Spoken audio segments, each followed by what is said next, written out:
Nice to have you with me here on The Doctor Is In. You have always been a voice of reason through all of this. Appreciate your time, what you're doing for America. I give you advice, and it doesn't work at all. You are definitely not inept by any means. I like to hear women say that about me. Whatever advice you're going to send my way, I am 100% taking it. I can't tell you what to do. I will not tell you what to do. Okay. Well, thanks. That wasn't the answer I wanted. Are you kidding me? Great stuff, Dr. Ray. I'm glad I called. I've scheduled my day around listening to your radio show. You don't have to laugh so hard. Now, from the studios of Living Bread Radio Network in Canton, Ohio, the hometown of Mother Angelica, here's Dr. Ray. Dr. Ray, did you have any imaginary friends? I did. I had two. I had two imaginary friends. And they would only play with each other. Rough childhood. Or in the words of the comedian Stephen Wright, my parents bought me and my brothers a quicksand box. I was an only child, eventually. Nice to have you here on The Doctor Is In. This is E-Person Monday. It's an idea I came up with Andrew Kruchek, my producer man, some 11, 12 years ago. Because I had to do something. I was getting too many email. I know every once in a while I slip back into gender insensitive and call them male. It's only half of my communication. The other's E-female. But you can't even say female anymore because it's got male in it. It's like that one politician. I don't know who he was. I think he said amen and a women. Yes, I know. Okay. Anyway, that's it. Had to find a way because I was getting overwhelmed with those, and I couldn't really answer most of them individually at any length. Usually could give a thought or two or an idea or maybe a referral.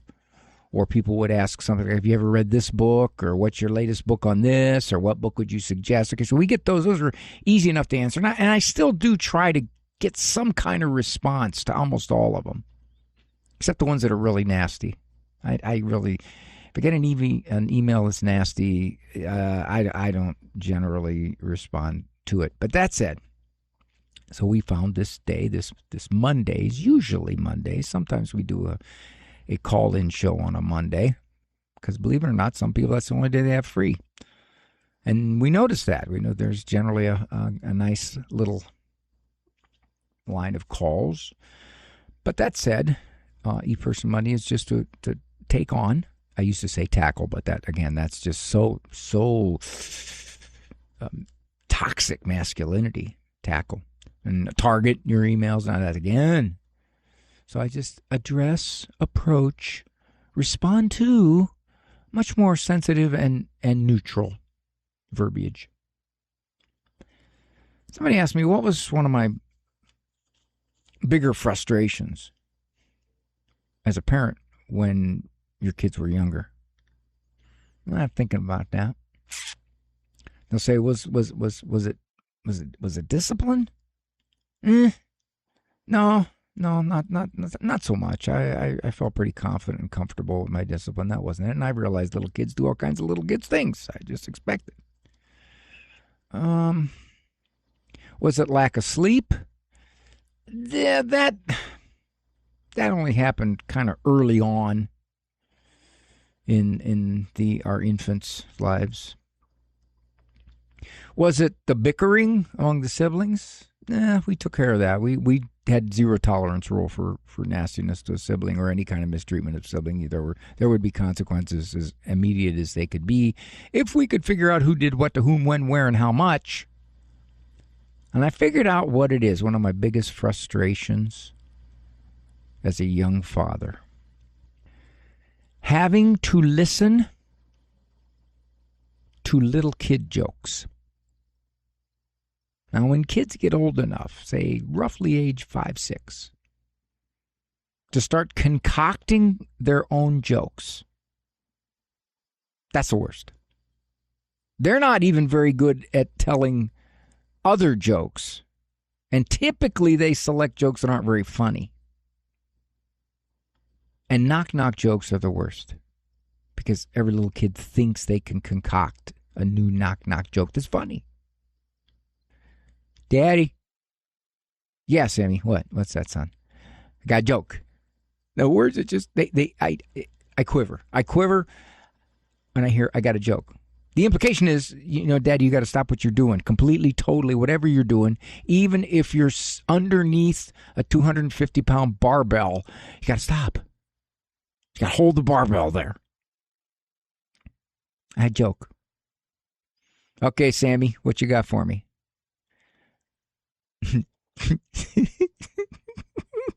Now, when you're a little kid, you got to laugh a lot before you say your first word of the joke. You giggle because you know what's coming and you think this is really funny. So you don't even start out with the joke, which could be nice because you can get through it quicker. But no.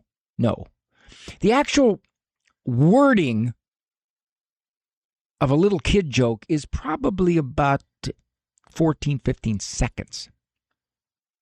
The actual time elapse of a little kid joke is somewhere around a geologic era, I think, or it seems. So, Sammy's giving me his knock-knock joke. Let's say Sammy's 6. Now, he's going to laugh, and I've timed these laughs. They go 10, 15, 20 seconds before he can gather up enough composure to start the joke. So let's assume he's been laughing for 20 seconds, and now he starts. Knock, knock. Now, I am obliged to say, who's there? And he says, it's me. Now, I don't know if he understands how a knock-knock joke is supposed to go, but I'm helping him out. It's me who? Now, he will laugh in between every piece of interchange in the joke. We finally get to it. It's me and you. And that's it. He's off. And it's funny. And, of course, we parents, we're supposed to affirm, are we not? We're supposed to affirm. Mm-hmm. The problem with affirming those kinds of jokes is then they think that you want to hear more of them. That's the problem. But the worst thing is when they're going to tell you a joke, it's not a knock-knock joke. It's a joke. Now, either they heard it or they're making it up, but you do not interrupt them at any point in the joke because they will start over. Dad. What's that, Andrew? Okay. There was this bird. Okay.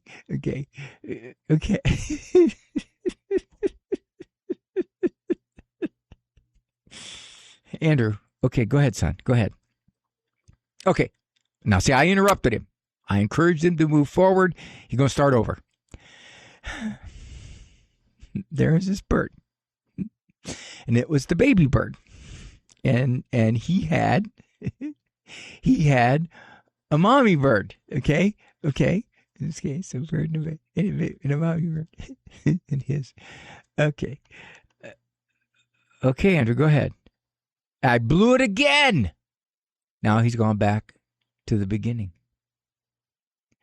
Now, I'm not allowed to laugh at any point in the joke because that's not the punchline. He can laugh. I can't.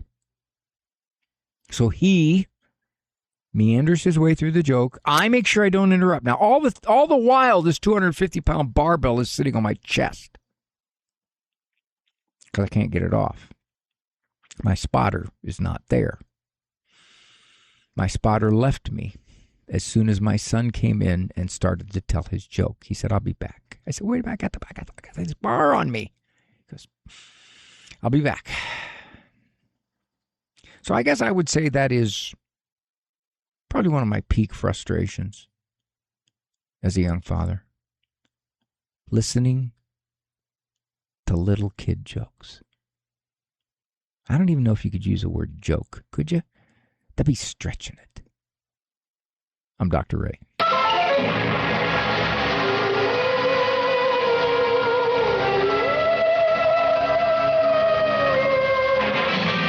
We'll return after these messages. Attention, fellow Christians. To honor America's 250th anniversary, Advocates for Faith and Freedom is hosting a dinner in silent auction Thursday, September 10th at St. John's Resort in Plymouth. Join us to defend religious liberty, free speech, and the sanctity of life. For over 20 years, your generosity has provided free legal services defending constitutional rights nationwide. Tickets start at $100. Visit AveMariaRadio.net and click out events. Do you own popular index mutual funds or ETFs? If so, you're automatically own shares of companies that conflict with your moral beliefs. Ave Maria mutual funds are managed to conform to pro-life and pro-family values. Long-term investors can invest in the no-load Ave Maria mutual funds. The experienced professional portfolio managers make decisions based on investment fundamentals and pro-life values. You can learn more about Ave Maria mutual funds today at 866-AVE-MARIA or visit AveMariaFunds.com. If you've been longing for encouragement and a renewed sense of joy, save the date, Sunday, October 18th, for Ave Maria Radio's 30th Anniversary Scent Gala, presented by Ave Maria Mutual Funds. It will be an evening that will strengthen your faith and brighten your spirit. Hear Father Mitch Pacwa, Dr. Marcus Peter, Billy Kangas, and celebrate the inaugural Crest Award honoring Sister Ann Shields. Reserve your ticket today at scentgala.com or AveMariaRadio.net. Ave Maria in the Afternoon is underwritten by the following nonprofit organization: Real Estate for Life. Buying or selling your home or business property? Real Estate for Life can connect you with one of 1,400 pro-life real estate agents around the world. When Real Estate for Life receives a referral fee, they donate 70% to Ave Maria Radio and Human Life International. More information at realestateforlife.org or 877-LIFE-US1. That's realestateforlife.org.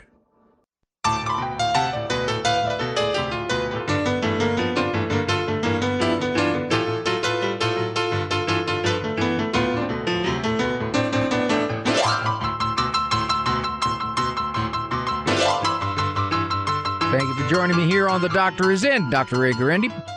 This is ePerson Monday. Most of our emails are usually a request, describing a circumstance or situation, asking for a thought or two. Some of them request a book recommendation, which I like those because I make money off those. But sometimes they just offer some insights in life. And this one came in. Thank you, Dr. Ray. I have a checkered past. If I didn't have a splendidly checkered past, I wouldn't know how the sinner rationalizes and wants others to wallow in sin with him. I think what she's saying is, I did it. That's what I did. My experience when I was immersed in that checkered past. I rationalized it and wanted others to join me. And then she says how the sinner will even enjoy the bad effects of his sin because it's a whole package. And I think what she's saying again is that, yeah, the payoff is that others are with you in this. And that's getting easier and easier to do now in our culture. Of course. My son had an observation. He said, you know, Dad, in your generation, when you hit rock bottom, most of you bounced up and pulled out of it. He says, my generation, we hit rock bottom and we party down there with our friends. She goes on. Also, because of my past, I know that there's a spark of the divine inside even the wicked people I've come across. Though they do suppress their good side, I've watched them do it. So what she's saying again, and forgive me for continuing to interpret, is that she's saying, yes, even when I was in that aspect of my life, in that world, surrounded by those people, I saw in them a flicker of the Lord's presence. Those past, and she puts choices in quotes, led me to the Lord, who has provided me with truth. Now I can make willful decisions based upon the truth rather than just moving by momentum in my life. I like that phrase, moving by momentum. In other words, that was the direction I was headed in, and I didn't resist it.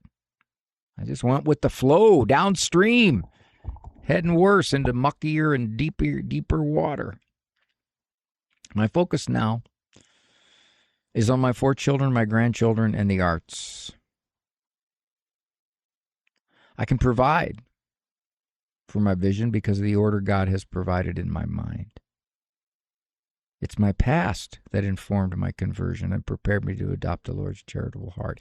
Yeah, I like that insight. What she's saying is, she lived in some pretty sinful ugliness, and she realized there before the grace of God, and she saw that in herself, and she says it allows her to be merciful to others that would easily beget judgment on our part or look at them with harsh eyes. And she said, yeah, I was there. And by the grace of God, he pulled me out. But he left me with a lot of lessons learned from my days in the darkness. Thank you so much. Very, very nice insights. This, wait a minute, there's a PS here. I just noticed this PS. Sometimes your jokes aren't funny. Well, they're little kid jokes. But we keep our ears open because sometimes they are. That's right. You never know. You pays your money, you takes your chances. Of course, you ain't even paying your money, so you shouldn't worry about the chances. All right. Let me see where else. Oh, yeah. Okay. This was kind of an interchange, and this is sort of how I do it sometimes. Dr. Ray, my husband and I are exasperated. We have a 7-year-old son, adopted at birth, who gets so upset at summer camp drop-off that he will not let us leave. All right, now when somebody says will not let us leave, that's usually a continuum of resistance, whether it's crying or, in this case, it sounds pretty deliberate.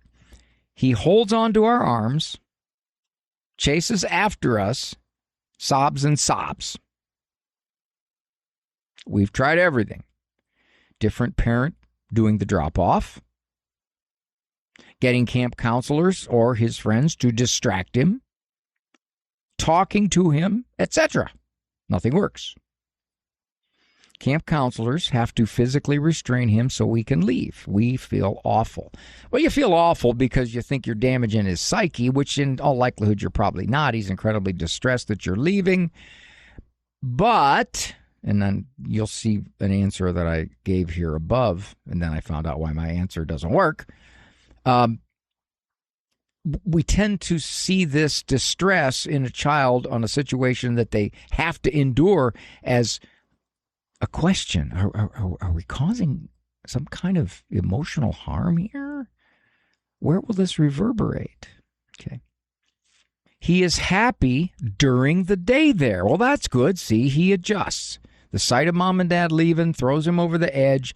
But once they're gone, it doesn't take very long. And I would ask him that if they're in my office. I'd say, well, so what do the counselors tell you on how soon he settles down? Oh, within minutes. Okay. So then it must just be the idea that you're leaving, and in his mind, this must mean something. But since you've talked to him and told him to reassure him, it's certainly not dispelling his fear or whatever it is that's making him so upset. He is fine at pickup, always telling us about his day. Now, this is a classic. When we ask him why, there's the old why, he's so upset, he says he doesn't know. Of course, you ask a kid why, 50% of the time you're going to get, oh no. He's been upset with other camps and at school and with babysitters, but never to this extreme. We try to walk with him and leave right away, but he won't let us. What ideas can we try to fix this? So you got a kid with, in the old days, this used to be called separation anxiety, okay? And it's usually a mix. It's usually a mix of anxiety or resistance. I don't want you to leave. I don't want you to go. But as is reasonably common, they settle. It's like the 4-year-old going to preschool who melts down and then mom and dad are gone, and within a short period of time, he's fine. So I responded, and you can try 2 options.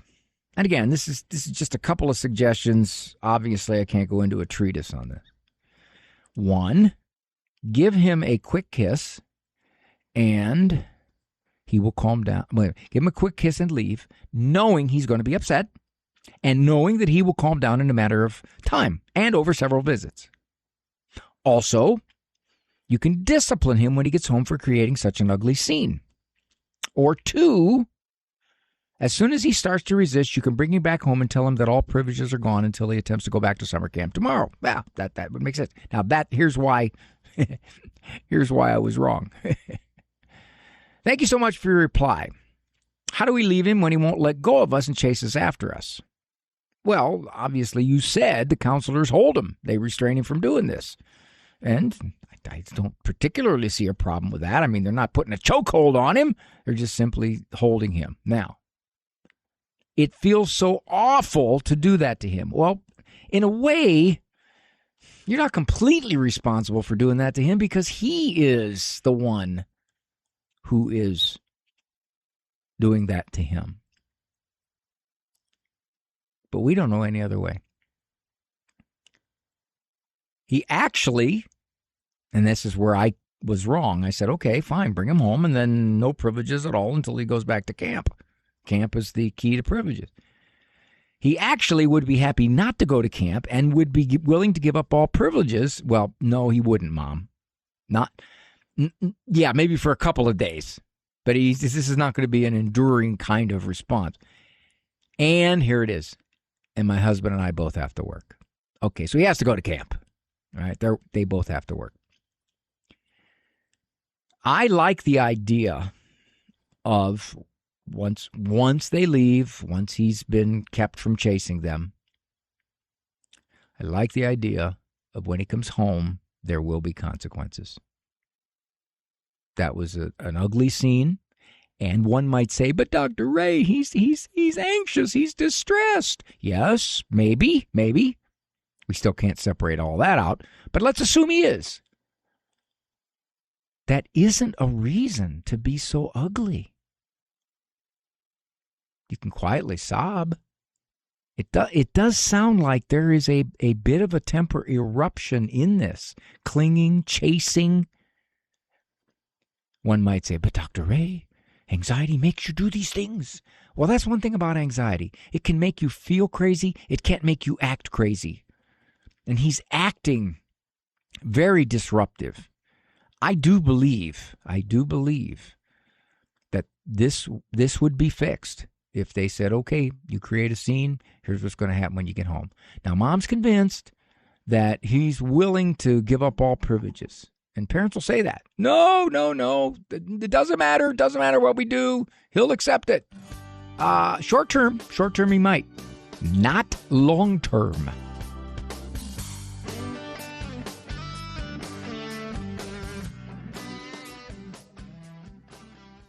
You want me to give you bad news? I guess I gotta hear it.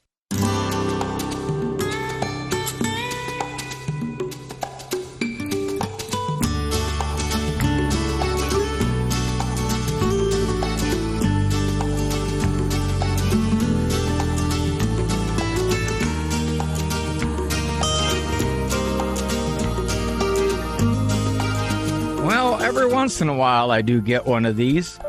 My recent phone call into your show was unhelpful. I recommend that you begin asking callers for bumper sticker statements that you can respond to poorly. Okay. I gotcha. And you should have seen his bumper sticker statement. I wasn't going to say it.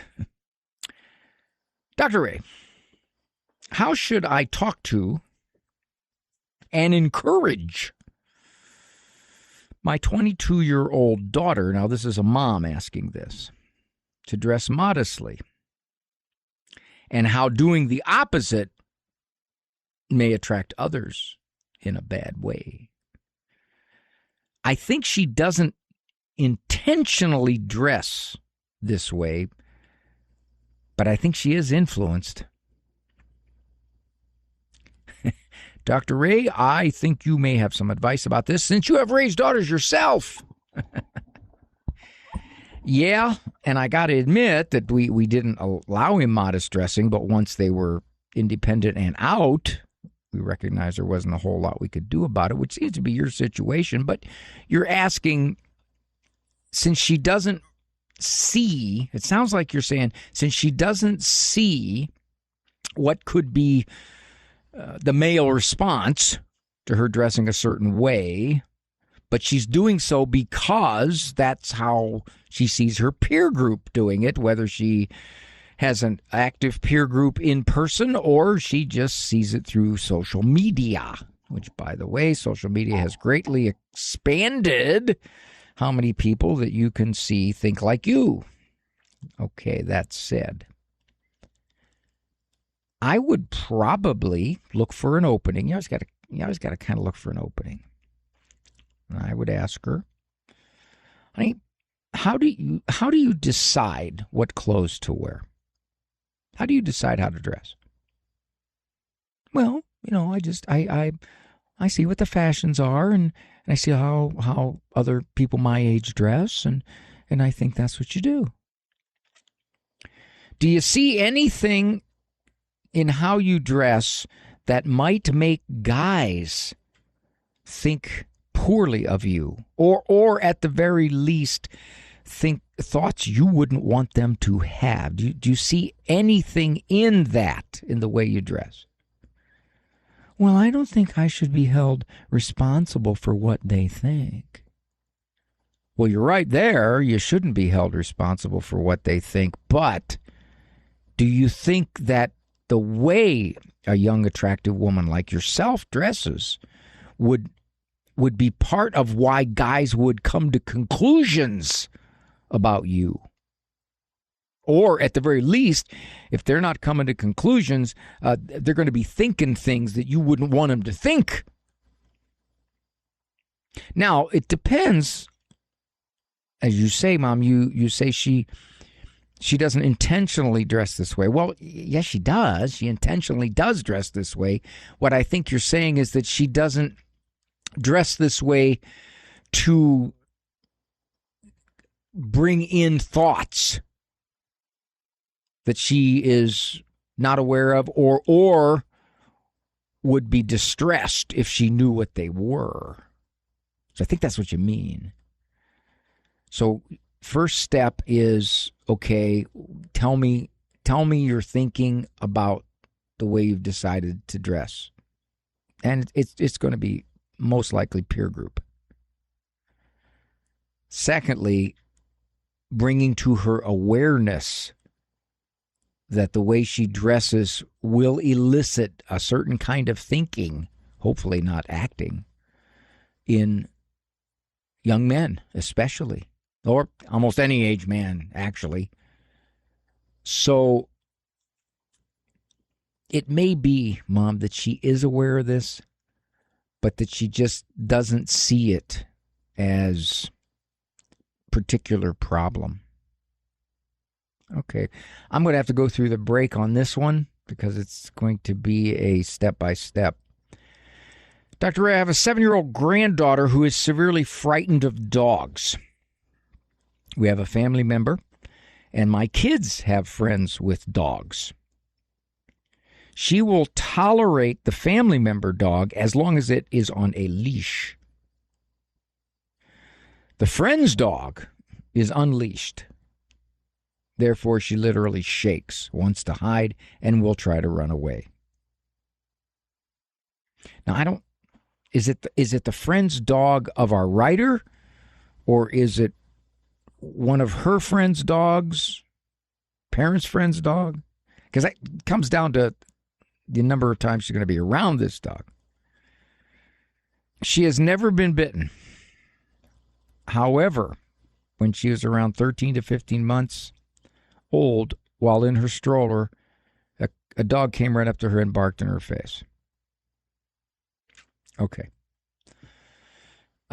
In all likelihood, that has not resonated into age 7. Now there are those therapists, or there are those theoretical speculators who would say, oh yeah, that got buried deep in her psyche, and it was a wound, it was a form of trauma, and that's where it is. You got to do some hypnosis, got to get back there and dredge it up and pull it out by the roots. I would be highly skeptical of something like this. You have no memories of 13 to 15-month-old experiences. Yes, but Dr. Ray, you don't have to have memory. You don't have to have a memory. It was a physiological reaction. It probably scared her at age 13 to 15 months. But my guess would be her fear of dogs is something much more recent. In her mind, there's something threatening about a dog, even a little one, because they can bite you. Okay. My daughter and son-in-law have read books on this issue, and they've taken her to a therapist to help over this fear. Okay, well, in all likelihood, you're not going to talk her over the fear. That's not going to happen. You got to rewire her brain. And by that, I don't mean technically go in there and fiddle with the wiring. I'm talking about changing her perception. The therapy experience was a disaster. The therapist wanted to analyze the whole family. It's like going to find out the dynamic that's going on in your family that is leading to this little 7-year-old having this shaking fear being around dogs. And by the way, dogs are a common fear. And by the way, here's the music coming on, and I knew it was going to happen. On the other side, I'll summarize and then take further steps on this. I'm Dr. Ray. The doctor is in. Now, don't you feel better?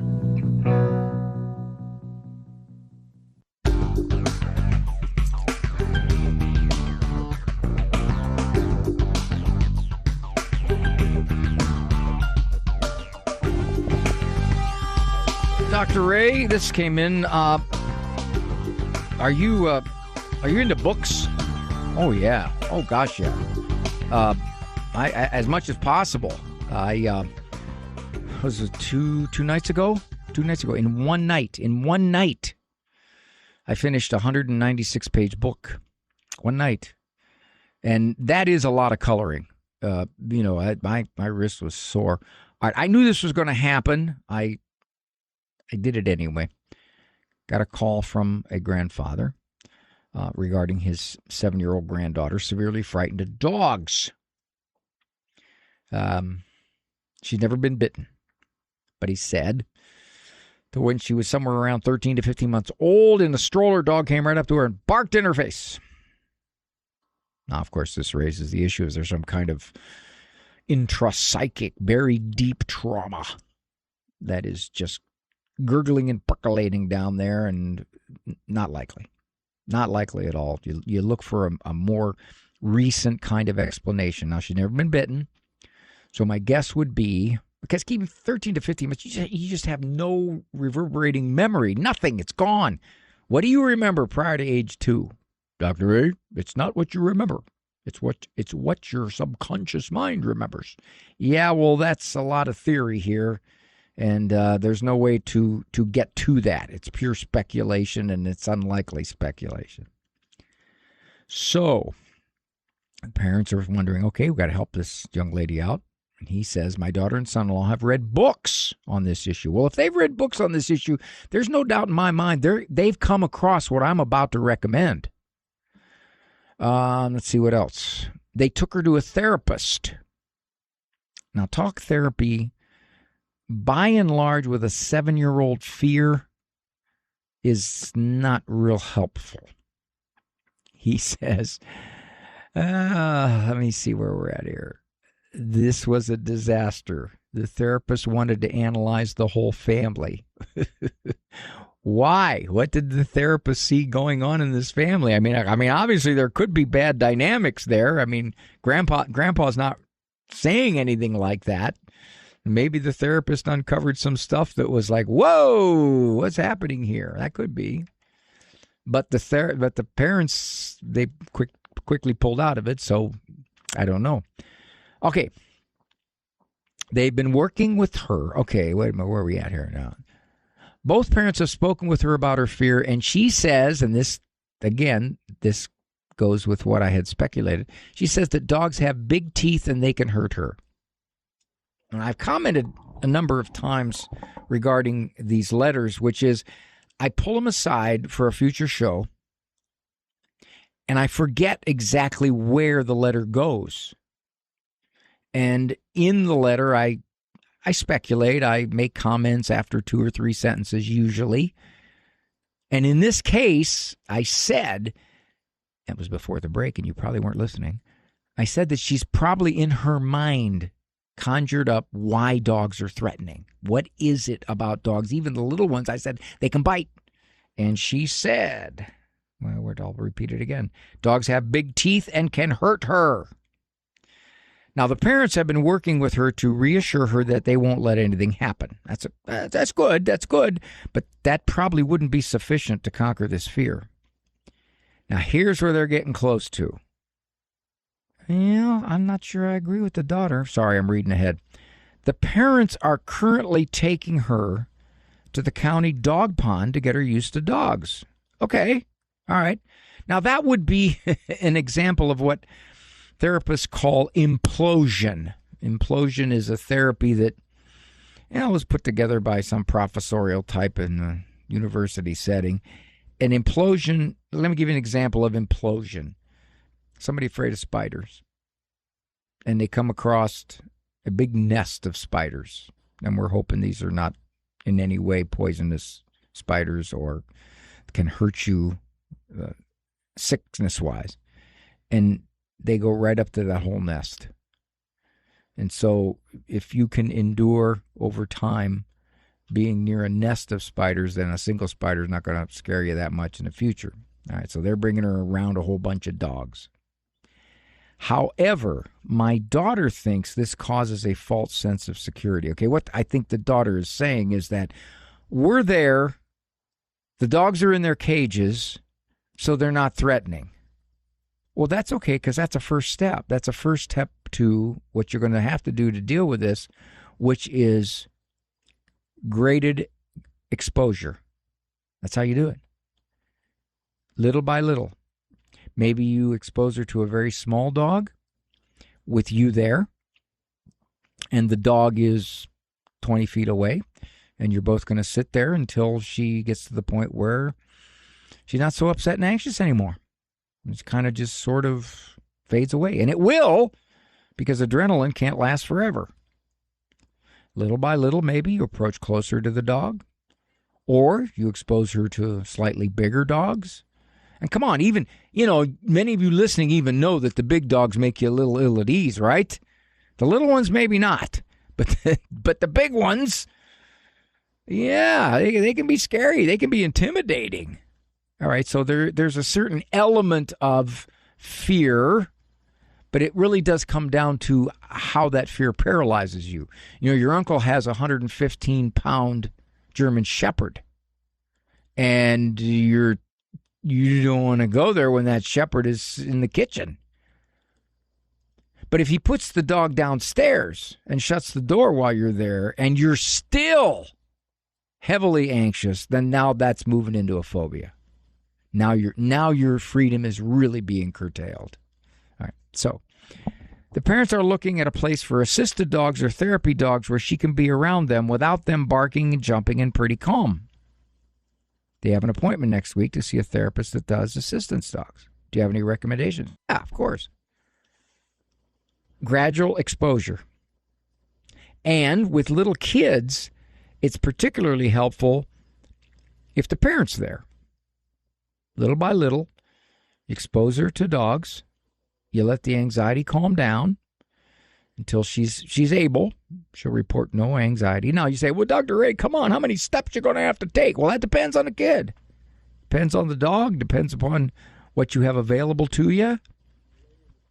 But that kind of graded exposure is the way to do it, because you're basically rewiring the excitement centers of your brain called the amygdala. I know these things. And the amygdala shouts to your little daughter, granddaughter, danger, danger, danger, danger, danger, danger. And her body responds because her body is dumb.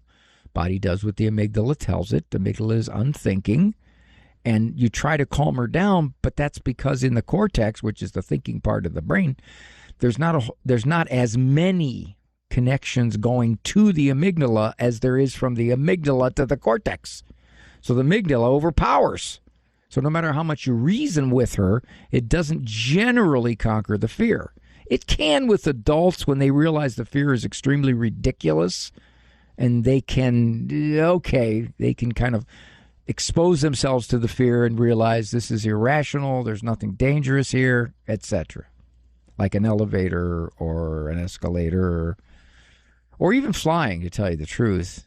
So that said, do what you have to do to set up gradual exposure. Now she says, she can be around the family, friend's dog as long as it's on a leash. Okay. Well, bring that dog a little closer on the leash. And then when she's totally at ease petting that dog while that dog is on a leash, remove the leash and stay there with her. Have her on your lap or whatever, because what you're doing is you're going to show her that the vast majority of dogs don't need to be feared. Although I do fear those little yappers. You know what I mean? They just kind of yap at you. Kind of bugs my ears. It's Dr. Ray. Dr. Ray, Dr. Ray, Dr. Ray, Dr. Ray, Dr. Ray, oh Dr. Ray, Dr. Ray, Dr. Ray, Dr. Ray, Dr. Ray, oh Dr. Ray, Dr. Ray. It's Dr. Ray. Beacon Skin and Surgeries is a comprehensive dermatology center on the border of Troy and Rochester Hills south of M59 and in Livonia. Beacon Skin and Surgeries perform full skin exams and focus on the diagnosis and treatment of all types of skin cancer and precancerous lesions. All are board-certified dermatologists and fellowship-trained surgeons. Call 248-852-1900. Beacon Skin and Surgeries, a beacon for patient care. 248-852-1900. Brought to you by the nonprofit Seton Home Study. Hi, everybody. Dr. Ray Guarendi here. You want to pass the Catholic faith on to your children? A very good way is to teach your children at home. You want to protect your kids from the toxic culture that surrounds us? Do you want to have a greater influence than what your kids are learning? Once more, a great way is to teach your children at home. No teacher is going to care about your kids as much as you do. Seton Home Study School is the best way to teach your children at home. Go to setonhome.org. setonhome.org.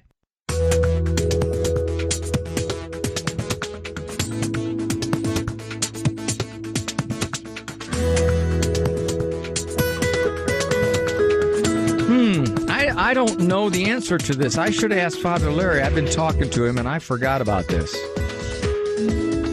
On Saturday, July 11th, on the EWTN Living Right with Dr. Ray program, Father Larry was wearing a black ring on his left hand. Left wedding ring finger. I wonder why he did that. I've never seen that in priests, only in married men and women. Since I watch the show every week, I know he didn't wear it before. I'm going to talk to him. All I can tell you there, Ann, I don't know what the answer would be on that. And since our phones are not open at this point in this show, I can't ask someone to call in. But I will definitely get some information on that one. Okay, that's that. Yeah, I got time to squeeze in another one here. Let's see what this one is. That's easy enough. How do I submit a question to be answered on the podcast radio show? If he's referring to this on ePerson, it's very simple. You go to my website, drray.com. And it's a contact page. Because I think it says, I don't go to my website at all. It says contact. And then people just submit it through that. That's the way to do that. The build-up to your angel story about the man who commented on your baby son's beautiful face had me ready to tear up. Then I teared up. You made an emotional connection, yes. Well, that is. I'm a sensitive guy. I pride myself on my toxic sensitivity. I think she's referring to this. I've mentioned this on the show before. My first son was born with a cleft lip and palate. We spent about a week at the hospital learning how to feed him with a syringe. On the way home, we were in the elevator. My wife and I had little Andrew wrapped in his little baby holder, with a blanket over it, bright lights and all. And the guy got on the elevator with us, and he said, "Is that your little one? Just born?" Yeah. "Can I see him, please?" And he was enthusiastic. Now, what are we going to say? No, you can't. And my wife said, "Oh boy, talk about micro expressions. He's not going to even have a micro expression. He's going to have a macro expression because he's expecting to see this little baby with a perfectly formed face, and obviously he's going to have a significant malformation in the face." So she pulled the blanket back. And this guy said, not skipping a beat. I was watching his face, and there wasn't one indication of any kind of shock or anything. He simply said, "He's beautiful." We thanked him and got down to the lobby. The lobby's huge. This hospital is big.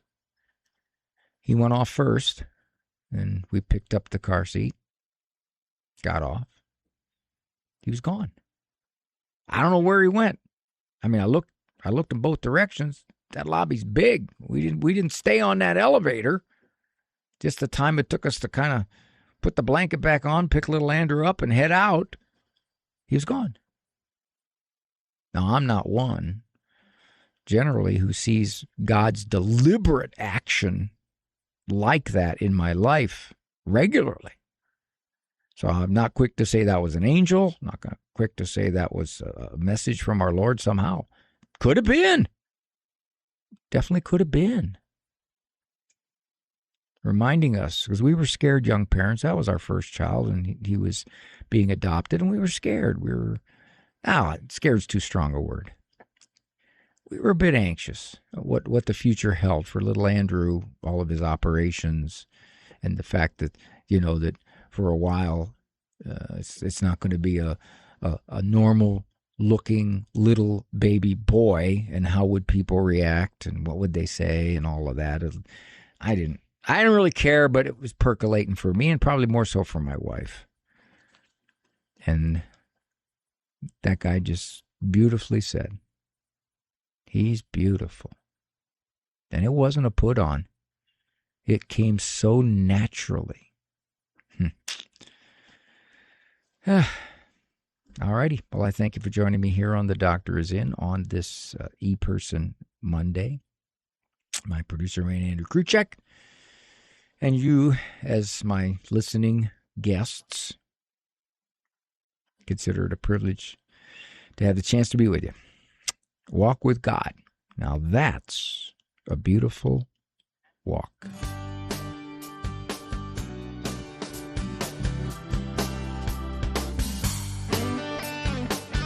For information on Dr. Ray's presentations, books, and CDs, visit drray.com and follow him on Facebook and Instagram. The Doctor Is In is a co-production of Ave Maria Radio and EWTN Radio and carried across the EWTN Global Catholic Radio Network.